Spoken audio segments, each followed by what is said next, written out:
اعوذ بالله من الشیطان اللعین الرجیم. بسم الله الرحمن الرحیم.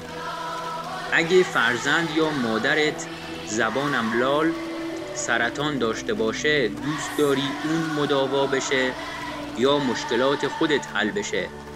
برای کدوم دعا میکنی؟ اصلا مشکلات خودت به چشمت میاد؟ حالا اگه مشکلی در عالم باشه که با حل شدنش تمام مشکلات مردم جهان حل بشه چی؟ برای حل بزرگترین مشکل جهان دعا میکنی یا برای حل مشکلات خودت یا دیگران؟ مشکلی که با حل شدنش کره زمین بهشت میشه. بله، درست حدس زدی. مشکل غیبت حضرت امام عصر عجل الله تعالی فرجه الشریف.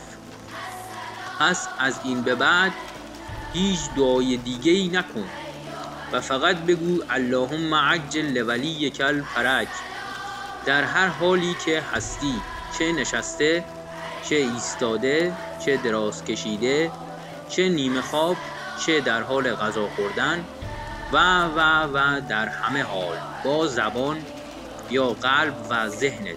زیرا حضرت امام عصر عجل الله تعالی فرجه الشریف فرمودند اکثر الدعاء به تعجیل الفرج فإن ذلک فرجکم. برای تعجیل فرج بسیار دعا کنید، زیرا همین موجب فرج و گشایش شماست.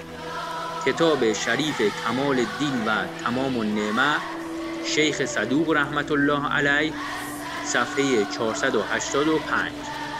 و یگانه مدافع واقعی امام عصر عجل الله تعالی فرجه الشریف یعنی علامه الله یاری رو هم کمک کن با مال و تبلیغ و دعا.